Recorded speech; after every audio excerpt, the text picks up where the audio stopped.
FIR दर्ज नहीं हुई ना। एफआईआर दर्ज कब हुई? जब भीम आर्मी ने हल्ला मचाया तब एफआईआर दर्ज हुई। और ये जो लोग आंदोलन कर रहे हैं वो मनुस्मृति वाले लोग आंदोलन कर रहे हैं कि जो अभी एसएसपी ऑफिस का घेराव कर रहे हैं। नमस्कार, स्वागत है आप सभी का हिंदुस्तान 24 पर और मैं आप सबके साथ विपिन चौधरी। सहारनपुर के सकलापुरी में एक दलित बच्ची के साथ छेड़खानी का मामला इस समय खूब सुर्खियों में है और ये छेड़खानी एक पुजारी के द्वारा की गई है, ऐसा दलित समाज के लोगों का आरोप है।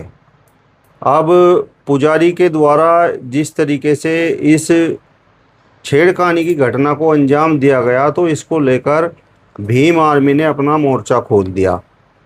पुजारी के समर्थन में ब्राह्मण समाज के लोग, राजपूत समाज के लोग उतरे और उन्होंने बताया कि यह मामला बिल्कुल झूठा है और उन्होंने भीम आर्मी के खिलाफ भी नारेबाजी की और SC/ST एक्ट का भी विरोध किया।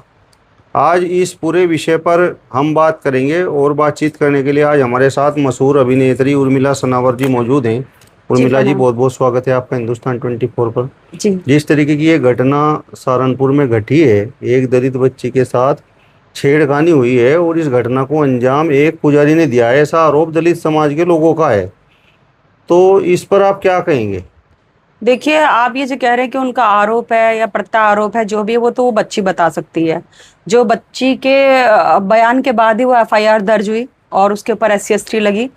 और ये अपराध कोई पंडित या कोई मुल्ला या मौलवी या जो हम कह देते हैं, वो सर्वप्रथम एक पुरुष है। मैं तो एक बात कहती हूँ कि पुरुष है और पुरुष कहीं पे भी अपराध कर सकते हैं आज के टाइम में। मैं तो ये देख रही हूँ कि खाली ये तो 10 साल की बच्ची की बात है। अभी मैंने एक मैंने मैटर देखा, 2.5 साल की बच्ची के साथ बलात्कार हो रहा, 3 साल की बच्ची के साथ बलात्कार हो रहा। मतलब मुझे समझ नहीं आ रहा कि हमारा समाज और हमारे समाज की प्रवृत्ति और हमारी सभ्यता संस्कृति जा कहाँ रही है। तो ये हमारा जो समाज, ये मैं सर्व समाज की बात कर रही हूँ, ये दलित समाज या ये स्वर्ण समाज या ब्राह्मण समाज, ये तो बाद की बात है। समाज तो मैं आके बाद में मिलता है, लेकिन सर्वप्रथम तो हम ऊपर से स्त्री और पुरुष बन के ही आते हैं ना, दो लिंग बन के आते हैं। लेकिन जो ये इस तरह से ये आज अगर मैं कलयुग की बात करूँ तो कलयुग में ये मतलब अपराध बढ़ते जा रहे हैं। और अगर उस पंडित जी ने ये बात मतलब इस तरह का अपराध किया है तो उसे सख्त से सख्त उसके खिलाफ मतलब कार्रवाई होनी चाहिए। ब्राह्मण समाज के लोग तो विरोध में उतर आए, राजपूत समाज के लोग विरोध में उतर आए और बोला कि ये मामला झूठा है, इस तरीके की हरकत इस पंडित ने की ही नहीं है, पुजारी ने की ही नहीं है। क्यों नहीं कर सकते? पुजारी क्यों नहीं कर सकते? किस तरह की प्रवृत्ति वो नहीं कर सकते, इस तरह का अपराध वो नहीं कर सकते? क्यों नहीं कर सकते? ये तो जांच का विषय है ना। ये तो प्रशासन जो है वो तो जांच करेगी, जांच के बाद ही आजकल एफआईआर दर्ज होती है। बच्ची के बयान के बाद एफआईआर दर्ज हुई होगी, कुछ मेडिकल उसके हुए होंगे तभी तो ये एफआईआर दर्ज हुई ना। लेकिन ये हम क्या करते हैं कि आजकल हम इन बेटियों को बेटियां ना समझ के हम इसको मुद्दा बना देते हैं, राजनीतिक मुद्दा। ब्राह्मण समाज आ गया, उधर से दलित समाज आ गया। तो ये अगर इस तरह ये मुद्दा ना बना के अगर एक बेटी की तरह हम उसको न्याय की लड़ाई को लड़े, सपोज दैट जैसे कि एक अंकिता भंडारी हत्याकांड हुआ उत्तराखंड में भी, हमने उसकी लड़ाई लड़ रहे हैं, CBI जांच बैठी है, तो ये बहुत बड़ी बात है कि एक ऐसा केस देश में हुआ है कि उसके ऊपर CBI जांच बैठी जिसमें सारे अपराधी जा चुके थे, जेल जा चुके थे। उसमें भी बहुत सारे लोग कह रहे हैं कि ये तो VIP नहीं है या तो अपने अपनी भ्रांतियां फैलाते हैं या उसको राजनीतिक मुद्दा बना देते हैं। मैं ये कहती हूँ कि वो बेटी मेरी हो या आपकी हो या किसी की भी हो, तो उसे मुद्दा ना बनाए, उसको बेटी की तरह लड़ाई लड़े, चाहे वो स्वर्ण समाज हो और चाहे वो दलित समाज हो। स्वर्ण समाज के लोगों का आरोप ये है कि जिस तरीके से पुजारी पर SC/ST एक्ट लगी है तो दलित समाज के लोग SC/ST एक्ट का दुरुपयोग करते हैं और ये पैसा कमाने का एक जरिया बन गया है। देखिए, सबसे पहले तो मैं आपको बता दूं कि जो स्वर्ण समाज के लोग, जो ब्राह्मण समाज के लोग और या ठाकुर और ये जो भी उच्च वर्ग के जो लोग हैं, जो हमें कहते हैं कि SC/ST कोई उनके धरोहर नहीं है, ये बाबा साहब ने दी है, हमें संविधान में दी है। आज के अगर मैं टाइम में कहूँ तो 2 ही बुक्स के ऊपर लड़ाई हो रही है आज के टाइम में। जो 2 बुक्स को पढ़ने वाले लोगों की विचारधारा अलग अलग है, एक तो मनुवादी और एक संविधान को मानने वाले लोग। जो संविधान को मानने वाले लोग हैं तो शायद कहीं ना कहीं वो आप और हम हैं, ठीक है ना, जो हम बात कर रहे हैं। क्योंकि मनुवादी क्या है कि फिर हम रूढ़िवादिता, वही सब चीजें, अगर मैं मनुवादी के हिसाब से चलूं तो फिर मनुवादी में तो यही था ना कि अगर मैं किसी दलित की बेटी की बात करूं, और आज भी बहुत सारे राजस्थान में आप इस तरह से देख लीजिए, क्यों नहीं भाई घोड़ी पे बैठ सकते, वो बर्दाश्त नहीं करते कि दलित समाज का बेटा कोई घोड़ी पे चढ़ के जाए या वो मूछें रख ले। तो ये जो हमें SC/ST जो मिला है उसका मैं समर्थन करती हूँ, वो बाबा साहब ने दिया है। आप बताइए ना कि हमें तो हर जगह से कुआं खोदना है तब हमें पानी पीना है, हर जगह से। अगर आज भी जब हमें इतने सारे अधिकार जो दिए हमें बाबा साहब ने दिए, लेकिन तब भी स्वर्ण समाज के लोग, मेरी ब्राह्मणों से कभी लड़ाई नहीं है, कभी किसी ब्राह्मण से लड़ाई नहीं है मेरी। अगर किसी लड़ाई है तो ब्राह्मणवाद से है, छुआछूत से है। जो ब्राह्मणवाद जो दिमाग में लेके घूमते हैं ना वो हम दलितों के प्रति, वहां पे लड़ाई है। आप अभी थोड़े दिन पहले आपने मेरे घर में एक वो देखा होगा कि मेरे घर में अभी एक डकैती मची, उसमें सारे स्वर्ण समाज की हैं, सब स्वर्ण समाज की हैं। चाहे आरती गौड़ ले लो, वो ब्राह्मण समाज की, उषा राणा ले लो, उषा राणा चौधरी ले लो, या शालिनी आनंद ले लो, तो सब और कल्पना त्रिपाठी ले लो, सारे स्वर्ण समाज के हैं। तो मतलब तुम्हारी तो जो, और फिर वो ऊपर से लिख के भी दे रहे हैं कि हम तेरे घर में हम लैट्रिन करके आए, तो उसी काम के लिए बनी है, जा तू लाइव जाके हमारी लैट्रिन साफ कर। तो जो ये सोच है ना, वो सोच को आपको बदलनी पड़ेगी। मैं एक दलित समाज के होने के बाद मैं तो ब्राह्मणों का भी मैं तो समर्थन कर रही हूँ, और मुस्लिम समाज का भी समर्थन करती हूँ, और दलित समाज का भी वो करती हूँ मैं। लेकिन जो हमें संविधान में हमें अधिकार दिए, वो अधिकार आप हमारे कैसे छीन लेंगे? कि SC ST क्या दुरुपयोग हो रहा है, मुझे बताइए। अगर SC ST का दुरुपयोग होता तो सबसे पहले जब मेरे घर में डकैती मची तो सबसे पहले क्या होता? सबसे पहले अगर बहन जी की सरकार होती तो सबसे पहले SC ST लगते, वो सबके सब जेल में होती। आप समझिए ना कि, लेकिन जो आज भी लोगों की जो मानसिकता है ना, जो ये ब्राह्मणवाद है, ये जो सारे उच्च वर्ग के लोग हैं, आज भी वो है कि आज भी वो खुलेआम अपराधी बाहर घूम रहे हैं। 1 साल हो गया खुलेआम बाहर घूम रहे हैं, मुझे 10 तरह की धमकियां देते हैं। सुबह 7 बजे भी हम तुझे खून के आंसू पिलाएंगे, हम तुझे ये करेंगे।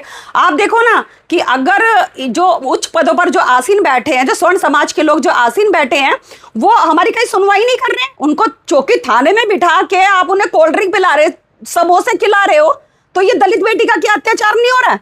आप ये बताओ कि जब आज हमें SC ST का अधिकार मिला, हमें ये सारी चीजें मिली, संविधान से मिली, और उसके बावजूद भी हमें आज धक्के खाने पड़ रहे हैं। आपको पता है कि हमें धक्के खाने पड़ रहे हैं, उस चीज के लिए भी, अपने न्याय के लिए भी धक्के खाने पड़ रहे हैं, क्योंकि लोगों की सोच ही ऐसी बन चुकी, वो रूढ़िवादिता ऐसी बन चुकी, वो पहले जमाने से ऐसी सोच बन चुकी कि वो हमें उसी दृष्टि से देखते हैं, उसी दृष्टि से देखते हैं।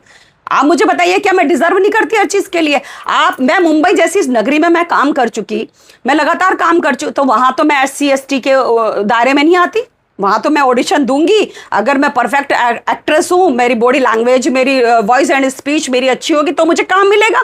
तो ये जो लोगों की सोच है कि SC ST, तो SC ST के बाद भी क्या हो रहा है? आप बताओ, उसकी गिरफ्तारी तो नहीं हुई अभी भी।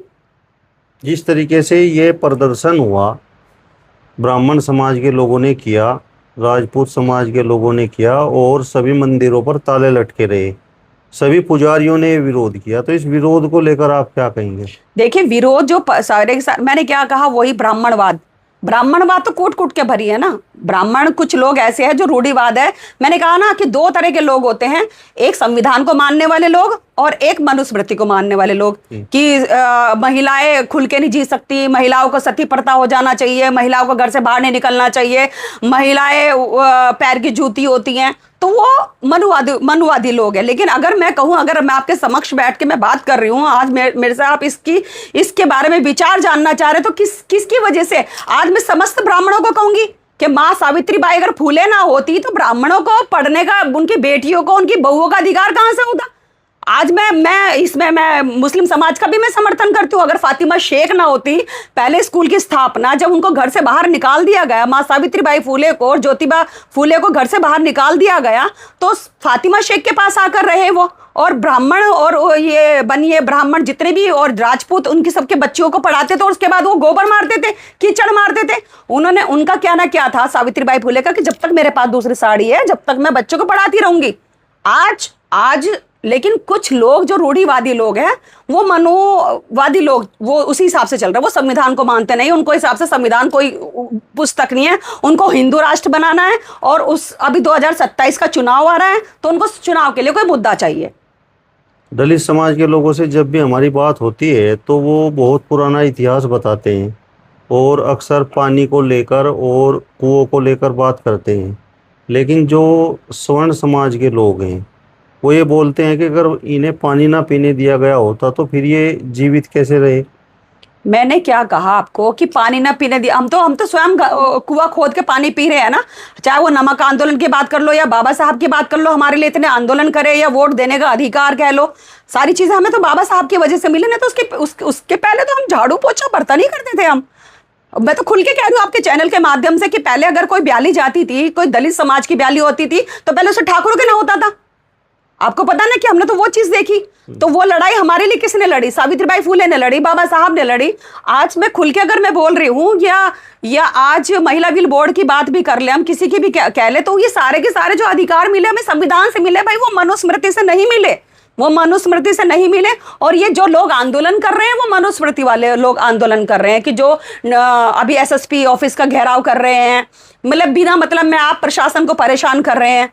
आप समझ रहे हैं ना, कोई मुद्दा नहीं है। अरे मैं ये कह रही हूं कि वो बेटी दलित समाज की हो या मुस्लिम समाज की हो या स्वर्ण समाज की हो, वो बेटी है सर्वप्रथम। अगर आप उसे बेटी बन के लड़ाई लड़ेंगे ना, कि बेटियों के साथ ये बलात्कार नहीं होने, बेटियों के साथ ये जो अन्याय चल रहा है, 10 साल की बच्ची के साथ आपको छेड़ने में क्या मजा आ रहा है? आप मुझे बताओ ना। लेकिन हमारी प्रवृत्ति इतनी हिंसक हो चुकी, हम मतलब भेड़िए हो चुके। अब हम पुरुष ने, हम भेड़िए हो चुके। भेड़िए किस लिए हो चुके? क्योंकि अब ये बहुत सारी इस तरह की चीजें होगी कि जब हम रात को, हमने देखा कि आप सोशल मीडिया पे आप होंगे, ठीक है, सोशल मीडिया पे आप रात को देखो कि इस तरह की अभद्र चीजें चलती हैं, अश्लील चीजें चलती हैं, साइट्स चलती हैं, तो लोगों के जो हार्मोन्स होते हैं वो ऐसे हिंसक हार्मोन्स हो गए कि उनको जो भी महिला मिलती है, दलित छोड़ो, मैं कह रही दलित, ब्राह्मण या मुस्लिम समुदाय के लोग या कोई भी, सिर्फ उन्हें नोचना है, वो नोचने के लिए बैठे हैं। तो मैं तो ये सभी भाइयों से अपील करती हूँ, चाहे वो दलित समाज के भाई हो, चाहे वो ब्राह्मण समाज के हो या राजपूत हो, ये लड़ाई एक बेटी की लड़ाई है। और एक बेटी की लड़ाई, आप ये सोचो कि हमारे घर में भी हमारी बेटी है, अगर इस लड़ाई को आप बेटी की लड़ाई समझ के लड़ोगे तो शायद आप इंसाफ कर पाओगे, नहीं तो आप कभी इंसाफ नहीं कर पाओगे। सिर्फ इसे एक राजनीतिक मुद्दा या चुनावी मुद्दा बना के रह जाएगा ये। उस पुजारी पर जो मुकदमा दर्ज हुआ वो भीम आर्मी के हंगामे के बाद हुआ। देखिए, अगर मैं इसके ऊपर मैं कहूं तो मेरी शुरू से लेकर अभी तक एक ही लड़ाई है सिस्टम के खिलाफ। सिस्टम कहा है कि अगर पुलिस प्रशासन पहले से ही संज्ञान में ले ले किसी चीज को, अगर संज्ञान में पुलिस प्रशासन ले ले तो कभी अपराध हो ही ना। लेकिन पुलिस कब पहुंचती है? जब अपराध पूरा हो जाता है, अपराधी पूरा अपराध कर चुका होता है, हत्या कर चुका होता है, तब पुलिस पहुंचती है सिर्फ दिखाने के लिए। मैंने एक बार पहले भी मैंने न्यूज में बोला था कि पुलिस की औकात मेरी नजर में 3000 एक प्लस दारू की बोतल है। माई होल लाइफ डिस्ट्रॉय हुई है, मेरी पहली जिंदगी डिस्ट्रॉय हुई है। 3000 रुपए दारू की बोतल लेके पुलिस ने एफआईआर लगा दी केस के अंदर। फिर अभी इतनी बड़ी डकैती हुई जो पूरे मतलब उसमें चर्चाओं का विषय बना, हाई प्रोफाइल मैटर, उसमें भी तुमने क्या करा? कुछ नहीं करा। अपराधी बाहर घूम रहे हैं। अभी मेरे से कोई रंगदारी मांग रहा है, या रात की मैं आपका प्रकरण बता दूं, आप आए हो जैसे कि आपने भी देखा, अभी मैं उसमें रात को मेरे घर पे हत्या का प्रयास करा, मेरी षड्यंत्र रचा, मेरे घर की रैकी कर रहे, पिस्टल से मुझे मारने के लिए तैयार बैठे रहते हैं इस तरह के लोग, गुंडे प्रवृत्ति के लोग। तो वो कहां से? अगर पुलिस प्रशासन को रात भी मैंने एसएसपी साहब के, मैंने पीआरओ को फोन करा कि भाई इस तरह का प्रकरण है, ये है। फिर मैंने 112 नंबर के पुलिस को बुलाया, लोकल पुलिस को बुलाया, लेकिन फिर भी मैं ये कह रही हूं, फिर भी अपराध हो रहे हैं ना, वो सब प्रशासन की निगरानी में हो रहे हैं अपराध, प्रशासन की निगरानी हो रहे। जब मैं पढ़ी लिखी एक एजुकेटेड होने के बाद मैं एसएसपी साहब के यहाँ धक्के खाती हूँ। आज अगर मैं अंकिता भंडारी हत्याकांड की जो रिकॉर्डिंग वायरल हुई है, उस रिकॉर्डिंग में भी लोग कहते हैं कि अरे आपने तो पुलिस को नहीं सुनाई, आपने तो पुलिस को नहीं सुनाई। अरे जब मैं पुलिस के पास धक्के खा रही थी अपने न्याय के लिए, तब पुलिस ने मेरी सुनी थी क्या? आज मैंने वो एक हनुमान बन के कह लो या कुछ भी बन के कह लो, एक मैंने वो कहते ना कि नारी से निर्माण और नारी से नाश, जब नारी अपने पे आ जाती है ना तो सर्वनाश भी कर देती है। तो फिर आप भागे भागे घूमते हैं सबके सब। अगर पुलिस प्रशासन पहले ही संज्ञान में ले ले, लेकिन हम क्या करते हैं, मैं बिल्कुल बेबाक इंटरव्यू देती हूँ। क्यों देती हूँ? क्योंकि पुलिस क्या दिखाना चाहती है कि हमारे प्रदेश में बहुत शांति का माहौल है। क्यों? क्योंकि जो रजिस्टर दिखाना होता है ना, वो रजिस्टर दिखाना होता है कि एफआईआर दर्ज ही नहीं हुई, हमारे यहाँ क्राइम ही नहीं हो रहा, हमारे यहाँ कोई पाप ही नहीं हो रहा, हमारे यहाँ तो बिल्कुल सतयुग रामचंद्र जी का राम राज्य बन चुका है ये। लेकिन ऐसा नहीं है।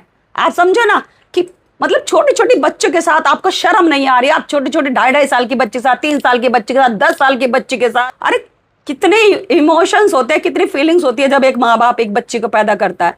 आप समझो। और फिर उसके बाद मैंने क्या कहा कि एक बलात्कार तो उसका वहां हो रहा, फिर एक बलात्कार उसका चौकी थाना कर रहा। एफआईआर दर्ज नहीं हुई ना। एफआईआर दर्ज कब हुई? जब भीम आर्मी ने हल्ला मचाया, तब एफआईआर दर्ज हुई। अगर मैं ये कह रही हूं, जब उसका दूध का दूध पानी का पानी निकलेगा, जब इस पे जांच का विषय होगा और पंडित जी उसमें दोषी पाए गए, फिर क्या होगा? आप मुझे बताइए ना। तो आप इसको इतना राजनीतिक मुद्दा कौन बना रहा? राजनीतिक मुद्दे बनवाते हैं पुलिस प्रशासन। अगर पंडित जी दोषी ना पाए गए तो फिर क्या होगा? मैंने क्या कहा आपको कि राजनीतिक मुद्दा बना रहे हैं ना इसको, चाहे वो भीम आर्मी बना रही है या उसको ब्राह्मण समाज बना रहे हैं, इसको मुद्दा बना लिया कि चलो भाई डीएम का घेराव करते हैं, एसएसपी ऑफिस का घेराव करते हैं, उधर से भीम आर्मी आ रही है और उधर से ब्राह्मण समाज आ रहा। मैंने आपको सर्वप्रथम मैंने शुरुआत में ही आपको मैंने कहा कि मेरी ब्राह्मणों से कोई बैर नहीं है भाई, मेरी ब्राह्मणवाद से है। उनकी मनुवादी जो सोच है ना, उस सोच का फर्क है। आप संविधान को पढ़ो, संविधान को मानो, संविधान के हिसाब से देश चलेगा, संविधान के हिसाब से ही न्याय होगा। मतलब आपका मानना यह है कि दलितों को आसानी से न्याय नहीं मिलता, उसके लिए संघर्ष करना पड़ता है, भीम आर्मी जैसे संगठन को आगे आना पड़ता है। देखिए, अगर मैं भीम आर्मी की बात करूं तो भीम आर्मी के आने से कहीं ना कहीं ये तो है कि मुकदमे दर्ज तो होते हैं, पहले मुकदमे दर्ज नहीं होते थे, ये बात तो है। आप मुझे देख लो कि मैंने अभी एक प्रार्थना पत्र दिया, 1 हफ्ता हो गया, तो वो कोई संज्ञान में नहीं है। मैं वो लाल रंग की पर्ची जो वहां से मिलती है एसएसपी ऑफिस से, उसको लेके मैं घूमती रहती हूँ। क्यों घूमती रहती हूँ? क्योंकि मैंने देखा है कि भैया आज के हिसाब जो चल रहा है वो सत्ता और प्रशासन ये दोनों मिलके चल रहा है, और प्रशासन तो कठपुतली बन चुका है। अभी एक ऑडियो वीडियो वायरल हो रही थी जिसमें मैंने व्योम बिंदल जी के भी बारे में बोला कि प्रशासन तो अभी नाच रहा है, जैसे शासन नचाता है वैसे प्रशासन नाचता है। अगर अगर अगर शासन ने कह दिया कि भैया उसको गिरफ्तार कर लो तो बिना धारा के ही गिरफ्तार कर लेंगे। ये हो रहा है, ये चल रहा है। चलिए, तो मशहूर अभिनेत्री उर्मिला सनावर जी को आपने सुना। फिलहाल इस वीडियो में बस इतना ही। अगली वीडियो में फिर आपसे मुलाकात होगी, तब तक बने रहिए हिंदुस्तान 24 के साथ। नमस्कार।